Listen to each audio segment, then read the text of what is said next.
Bonjour à tous, dans cette vidéo je vais vous expliquer un petit peu tout ce qu'il y a à savoir à propos des assurances maternité lorsqu'on est enceinte à l'étranger.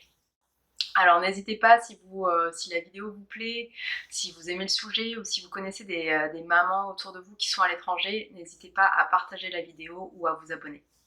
Donc concernant l'assurance maternité, vous allez avoir plusieurs choix. Le premier choix, ça va être l'assurance, donc la caisse, en fait la CFE, la Caisse des Français de l'étranger.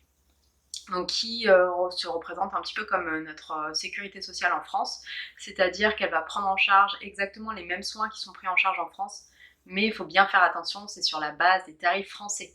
Donc quand vous êtes à Singapour ou quand vous êtes aux États-Unis et que les prix sont pas du tout les mêmes, là ça peut piquer. Donc avec la CFE, souvent il faut prendre une assurance complémentaire.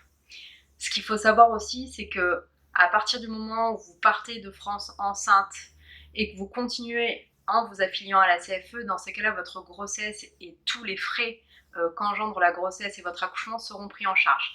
Par contre, si vous partez, vous êtes enceinte, vous partez de France, vous décidez de prendre une assurance, donc on verra, il y a d'autres assurances, donc une autre assurance, et que vous vous rendez compte en fait que vous êtes enceinte et que vous souhaitez switcher et repasser à la CFE, dans ces cas-là, si la conception de votre grossesse est faite avant la souscription en fait à cette assurance, ils ne prendront pas en charge les frais pour votre grossesse.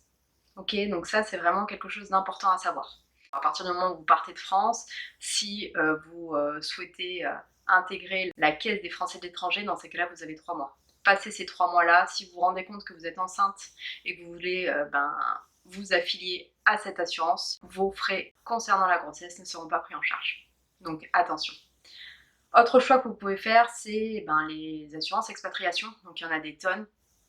Donc n'hésitez pas à vous renseigner, mais souvent, sachez-le, ces assurances-là ont des délais de carence. Ça veut dire que si, pareil, vous prenez une assurance, vous avez souvent 7 à 9 mois avant que vos soins soient pris en charge. Donc une grossesse, ça dure 9 mois, les frais sont vraiment hyper chers.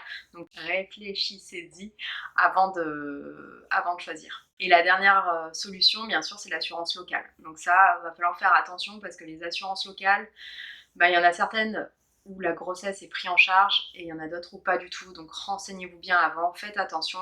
Une grossesse, ça peut vraiment coûter très cher. Donc ne soyez pas prise au dépourvu et renseignez-vous.